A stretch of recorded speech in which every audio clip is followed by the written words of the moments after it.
So you've decided to start a podcast. Amazing. Now you need to know how to record it, and a lot of the advice out there might be confusing, or it can be contradictory, or could be outdated. So before you go buy anything, let me help you to break down the decision making so that you can make informed choices about what you get. I'm Dave. I'm the owner and editor of Bright Fox Audio, and I'm here to help you to get podcasting easily and with low costs and as little difficulty as possible. Before you run out and go and start buying your equipment, you need to settle on your format first of all, or get a solid idea of your format at least. You don't need to make final decisions, but you need to have a direction that your thought processes are going in. I've done a video already, and I'll link in the episode description about what some of the basic podcast formats that are available and the sort of things that you might be looking at doing. But long story short, the options are you going to be recording home alone? Are you going to be recording in person with others? Are you going to be recording through an online service? Or are you going to go out recording on location? These use cases inform the decision that you're going to make, along with the other big one, which is budget. In fact, budget might actually affect some of those decisions in the first place because large in-person recordings get expensive if you want to do them well. So that may actually limit some of your goals. Again, check the video and see for specifics there. So if you're going to be doing recording at home solo or primarily online, even if it's with other people, the needs are very similar. So I'm going to bundle them together. If you're mostly doing what I'm doing here, which is sitting at a computer or maybe a laptop, whether it's Windows or Mac, and recording into that, the obvious option is getting a USB microphone like this one here. There are some very cool options. I will pop up on the screen right now. This one of my choice though is the Samson Q2U, which is a dynamic USB microphone. I'm going to get into the breakdown of exactly what that means and the differences between some of the different microphone types. Now, this advice also applies to everything that you're going to look into later as well. There are principally two types of microphone. It's a condenser mic and a dynamic mic. Now, while what I'm starting out with is USB microphones, these same sort of formats apply to any other microphone you're going to find. You also do get other types like ribbon microphones and things like that, but you shouldn't be looking at those. The main differences are a condenser mic, like the very popular Blue Yeti, has a very natural, warm sound. It is very sensitive so that you can move around while you're talking, not like this. And you don't need to be too close or sit very still. You'll notice while I'm on this microphone, I'm sitting very still and I'm quite close to the microphone. In fact, this is further than when I record my podcast. There are downsides to that, but there are also upsides. Now, the dynamic microphone, as you can see, is much less sensitive. You need to sit very close to it, and you need to sit still to stay in the sensitive area. As soon as you go off axis or get too far away, you can barely hear what's going on. Dynamics mics also have a much lower frequency range and can have a bit of a thin artificial sound. So with all these downsides, why do I recommend a dynamic microphone? Why do I use a dynamic microphone? I'm a podcaster, I'm a podcast editor, and this is what I'm telling you probably need if you're going to be recording like this. The lack of sensitivity of a dynamic microphone is a problem if you can't be disciplined while you're on the mic. You need to sit still, you need to sit close to it, but these are also a positive. Because you have to be more disciplined when you're on the microphone, you've got to be closer to it, so you can cut the microphone gain. Now, if you sit further away from a microphone like you can with a condenser mic, you set the gain higher, so it can pick you up, but it also picks up a lot of background noise, room noise, reverb, and all sorts of stuff. Because of basically the inverse square law, the closer you are to a microphone, the less background noise it picks up. You'll often see people talk about noise cancelling on dynamic mics and that sort of thing. It's not really accurate, they're not magic, but because of how you use them, they actually work very, very well for this kind of environment. They also work well with multi-person recording as well, because of that lack of sensitivity means if it's close to me and it's close to somebody else, their microphone will pick up mostly them and very little of me, and vice versa. So unless you're in a well-treated environment, I don't recommend condenser mics for beginner podcasters. If you have a good studio and you can put up sound deadening and you've got lots of nice soft furniture, I've got a fairly hard environment here, and it's a little bit difficult to work with. So that's why I say my mic of choice in the use case of being a solo podcaster or even online podcaster is the Samson Q2U. It's robust, low cost, usually around $70, but you can find it on sale occasionally for less than that, and sounds pretty decent from what it is. You also need headphones. Yes, you need headphones. If you are recording online talking to somebody and you're listening to them through speakers, your microphone is going to pick up what's going on in the speakers. A lot of software does have cancellation for that sort of thing, but it can cause artifacts and problems there. They don't need to be fancy headphones. You can just, in this Q2U, I can plug my regular earbuds in directly in and use those. Or a very cheap set of closed back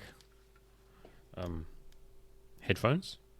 Should be closed back, not open back, because again, open back headphones will pick up what's coming through, so you'll get echo. I use very nice, well, they're still really reasonably, actually very cost-effective open back headphones for my editing, but I don't record with those.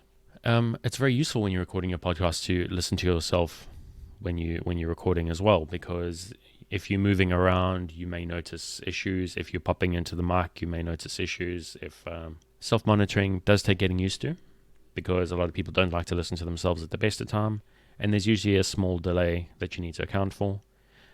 Sometimes it can be quite a big delay, but you should be able to make adjustments to that in the drivers that you use for your recording software.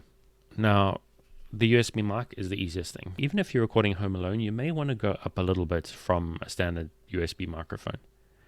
You may want to leave open the possibility of getting an in-person guest, or you want to have a little bit more control of your recordings, so you can spend a little bit more upfront so that you don't need to replace equipment down the line. This involves getting a audio interface and a microphone to go with it. I see people sometimes recommend actually getting an interface and a microphone like the Q2U. I don't recommend that. I'm very happy with the Q2U for what it is, but as a standalone microphone, it's not actually what I recommend. You can get better results with a $20 microphone and a $100 interface that you can with a $70 USB mic and that $100 interface.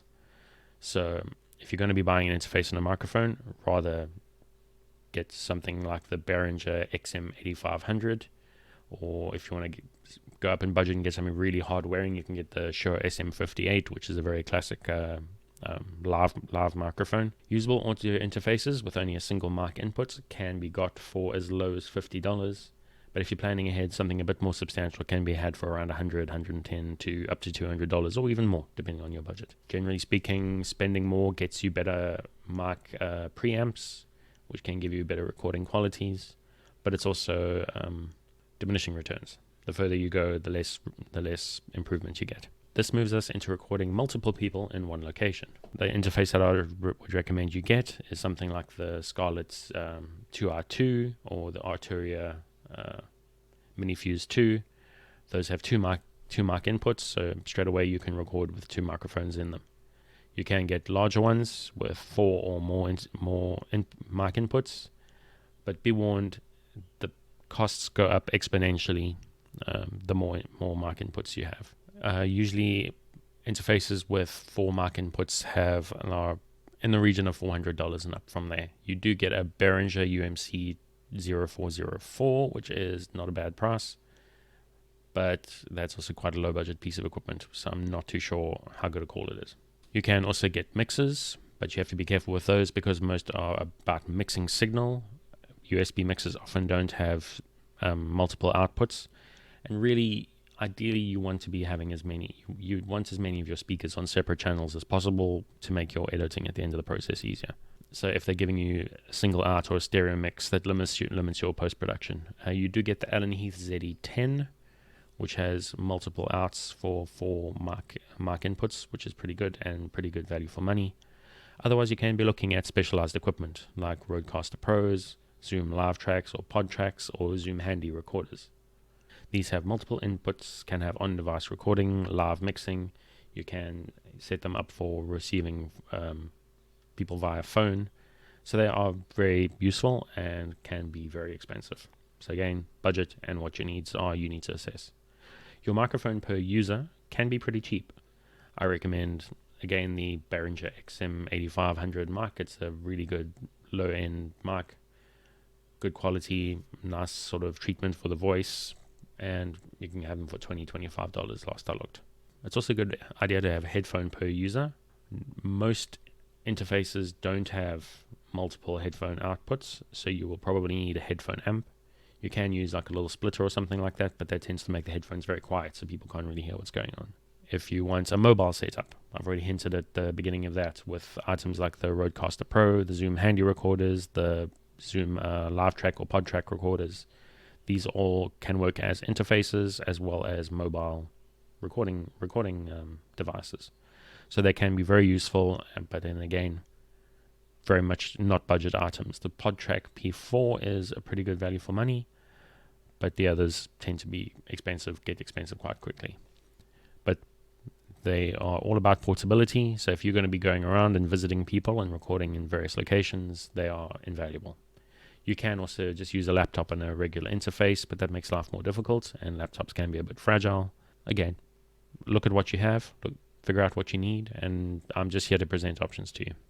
But what if you don't want to buy anything to start a podcast?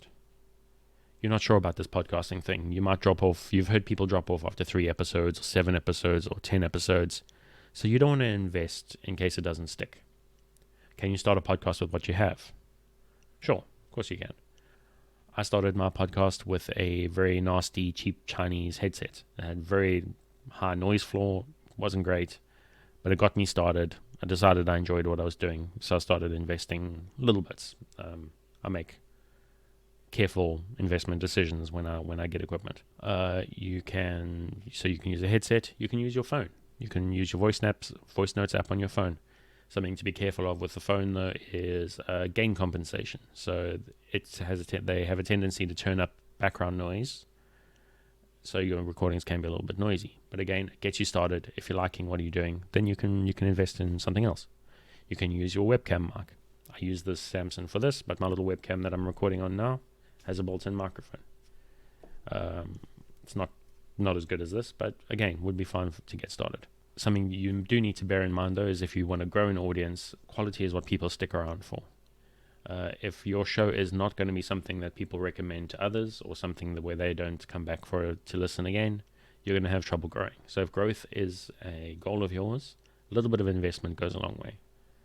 You can start for free, but that little $70 to $100, $150 initial investment, I think is worth considering, even if it's not essential.